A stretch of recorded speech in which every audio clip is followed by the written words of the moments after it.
জম্বে জম্বে জম্বে এই মস্তি আরো জম্বে নামবে ব্রুক নামবে আহে আশা নামবে আজ করে আপনি ইচ্ছে তোলা पगलू थोड़ा सा कर ले रोमांस। আসসালামু আলাইকুম দর্শক, সবাই কেমন আছেন? আশা করি সবাই ভালো আছেন। ব্যাপারী পরিবারের সবাই এক এক সময় যখন একটা কীর্তি করে দর্শক, বিশ্বাস করবেন না, তারা পূর্ববর্তী সব রেকর্ড একেবারে ব্রেক করে চলে যায়। এই যে দেখেন না, তিশা, তানজিলা, তারপরে সাবিনা, তারপরে খুকি, শারমিন, ভাবি, তারা যা না করতে পারছে তা কিন্তু আজকে প্রথমবারের মতো দেখাই দিছে হচ্ছে আপনার মিম। কেন মিম কি করেছে? এই যে প্রেগনেন্ট বা কনসিভ করার পরে যে আলাদা করে ভিডিও করতে হয়, জনসম্মুখে যে এই বিষয়টা আনতে হয়, এটা তো আসলে যদি না করতো তাহলে তো আসলে আর জানা যেত না। তো দর্শক দেখেন আজকের ভিডিওটা, আপনারা হয়তো অনেকেই বলবেন যে একটা মহিলা প্রেগনেন্ট হয়েছে, এখন আপনি যদি তার পেছনে এরকম লাগে তাহলে হবে না। দেখেন সে একবার প্রেগনেন্ট কেন, সে যদি 10-12 প্রেগনেন্ট হয় আমার কোনো পার্সোনালি ইস্যু থাকার কথা না, কিন্তু সে এই যে প্রেগনেন্ট হওয়ার মিথ্যে নাটক করছে, এটা নিয়ে আমার কনসার্ন আছে। দেখেন প্রথমে বাবু আর মিম যখন আসছে তখন কিন্তু মিম নর্মালি আসছে, কিন্তু যখন থেকে ব্লগটা শ্যুট করে বাড়ি ফিরে যাচ্ছে তখন মিম এমনভাবে বাড়ি ফিরে যাচ্ছে যাতে হচ্ছে তার অনেক বেশি হচ্ছে আপনার কষ্ট হচ্ছে, বা বাবু তাকে অনেক অ্যাটেনশন দিচ্ছে। ইভেন কেকটা কেটে সে দারোয়ানকে যখন দিচ্ছে, দারোয়ান নাকি তাকে বারবার জিজ্ঞেস করছে যে বাবু কেন কেক দিচ্ছে। পরে বাবু দারোয়ানকে বলতেছে যে সে আব্বা হচ্ছে এই জন্য কেক দিচ্ছে।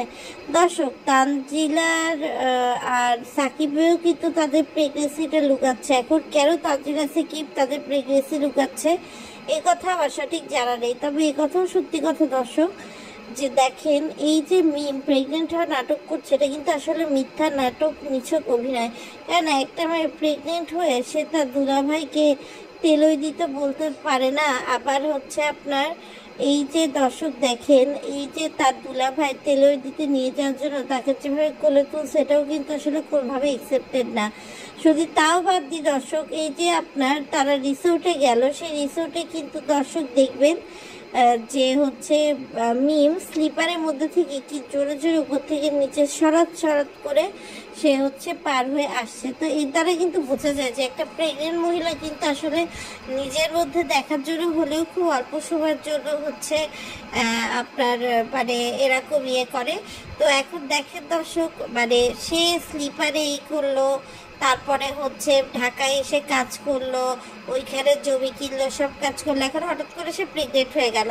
এখন সোনিয়া আক্তার রিমার কথা আপনাদের নিশ্চয় মনে আছে, যে কিনা মুখের মধ্যে আপনার ওই প্রেগনেন্সি টেস্টে স্টিভ ঢুকায় তারপর দর্শকদের দেখাচ্ছিল। মিম কিন্তু এরকম স্টিভের কিছুই দেখায়নি। ইভেন সে যখন বাবুকে দেখাচ্ছে, বাবু তাকে উল্টো প্রশ্ন করছে যে কই এটা, তখন মিম বলছে যে না, এটা একটা হালকা দাগ আসলেও হয়, এখানে অনেক গাঢ় আসছে।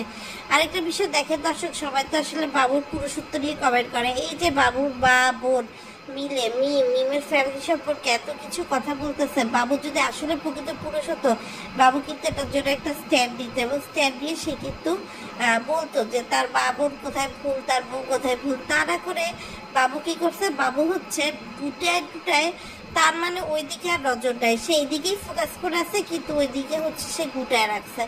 তো এই সব কিছু চিন্তা করে আসলে দর্শক হচ্ছে তখন মনে হয়েছে যে না, মানে এই যে বাবুর এই নাটকগুলো একটু অবসর করা দরকার। আর বাচ্চা তো আজ না হয় কাল নিতেই হবে। আবদিয়া যেহেতু বড় হয়ে যাচ্ছে, আবদিয়ার সাথে একটা এজ গ্যাপ হয়ে যাচ্ছে, প্লাস মিমদের নিজস্ব অনেক বেশি প্ল্যান থাকে। তো সব বেশি প্ল্যান হচ্ছে সব কিছু মিলায় দর্শক, মিম হচ্ছে দর্শক আপনাকে আমাকে সবাইকে জানাচ্ছে সে হচ্ছে বাচ্চা কনসিভ করছে। কেননা দেখেন আমি না কারোর ব্লগে কিন্তু আলাদা করে এটা দেখি নাই। আর আরেকটা বিষয় দর্শক যেটা বলতে হয়, যে এর আগে সাবিনা যখন পদ্মার চরে থেকে ছিল, আরিফ দূরে ছিল, তখন হচ্ছে আপনার সাবিনা প্রেগনেন্ট হয়েছিল। আর এখন 3 বোন মিলে রিসোর্টে কার সাথে দেখা করতে গেল, যে সেই ক্লায়েন্টের বাচ্চাই পেটে নিয়ে ঘুরতেছে কিনা মিম। দর্শক এখানে কিন্তু একটা দেখার বিষয় আছে। কেননা দেখেন বাবুর যদি বাচ্চা হতো, বাবু একদম কিন্তু মানে আপনার খুশিতে একেবারে ডগবগ হতো, এবং যে কোনো বাচ্চা গসিপ করার ক্ষেত্রে কিন্তু বাপ আগে জানে, কিন্তু এখানে কিন্তু এরকম কোনো কিছুই না। তো মিম আসলে একটু ভিউ পাওয়ার জন্য মিথ্যা কথা বলছে, 2 দিন পর দেখবেন এসে বলবে যে এটা আপনাদের সাথে মজা ছিল, বা এরকম আমরা আসলে করতে চাই কিন্তু করতে পারছি না, এরকম আর কি দর্শক বলবে। তা আরেকটা বিষয় দর্শক দেখেন, এই যে তাজিলার বিয়ের অনুষ্ঠান, এগুলো কিন্তু আসলে বিভিন্ন স্পন্সর দিয়ে তারা হচ্ছে কাজটা করছে, যে কারণে তাজিলা কিন্তু খরচ একদম না বললেই চলে। এবং আরেকটা বিষয় হচ্ছে দর্শক দেখেন, ইভেন্ট প্ল্যানারদের দিয়ে যখন কাজ করানো হয় তখন কাজগুলো তো একটা নির্দিষ্ট সময়ের জন্য করা হয়। তো তাজিলা কিন্তু তার বিয়ে, তারপর আংটি পরানো সব কিছুই মোটামুটি করছে, ইভেন হলুদও পর্যন্ত করছে, মেহেদি পর্যন্তও করছে।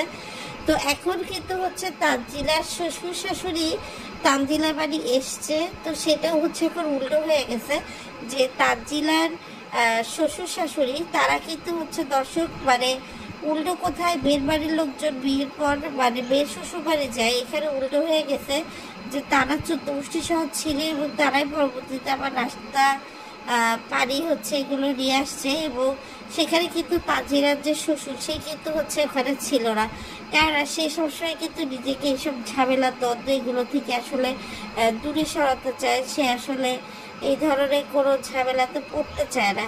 তো দর্শক দেখেন, মোটামুটি এই হচ্ছে অবস্থা ব্যাপারী পরিবারের কথা দর্শক কি আর বলবো।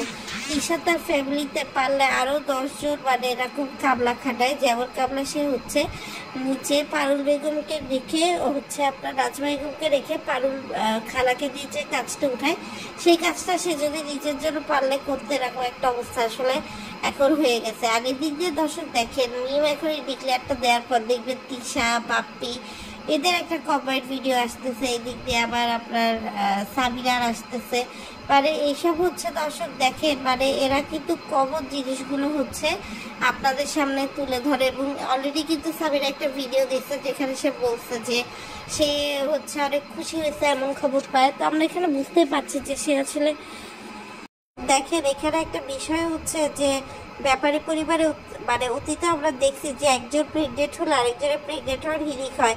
এখন এই যে মি প্রেগনেন্ট হয়েছে, দেখবেন 2 দিন পরে রাজশাহী প্রেগনেন্ট হচ্ছে, এরপর আবার সামিরা প্রেগনেন্ট হচ্ছে, পারলে তিশাও প্রেগনেন্ট হয়ে যায়। কিন্তু আসলে তিশার সেই বয়সটা এখন আর নাই, কারণ এখন তাবিয়ায় এত বেশি পেকে গেছে, 2 দিন পর দেখবেন তাবিয়ায় দর্শক প্রেগনেন্ট হয়ে গেছে, আর তানজিলা তো আছেই। তো মোটামুটি দর্শক আসলে আপনাদের সাথে ভিডিও শেয়ার করা হয় না, ব্যস্ত থাকি, কিন্তু তারপরও চেষ্টা করি যে রেগুলার ভিডিও দেওয়ার জন্য। তো যারা আমার ভিডিওগুলো দেখেন, যদি ভালো লাগে তাহলে অবশ্যই চ্যানেলটা সাবস্ক্রাইব করে পাশে থাকবেন, বেল আইকনটি বাজিয়ে দেবেন, আর আপনাদের মতামত কমেন্টে জানাবেন। আর মিম দেখবেন একটা অ্যাক্সিডেন্টের নাটক করে পরে বলবে যে তার মিসক্যারেজ হয়ে গেছে, মানে সব ক্ষেত্রেতেই সে আসলে ইমোশনাল করে মানুষকে তাদের টাকা ভাগায় তারপর খাবে, কেননা এরকম একটা ডিসিশন যে মিম এখনই নেবেন, এটা কিন্তু সবাই কম বেশি খুব ভালো করে জানে। যা শুধু শারমিন আর তার মাকে জ্বালানোর জন্যই কিন্তু মিম এই মিথ্যা নাটকের ব্লগটা করছে।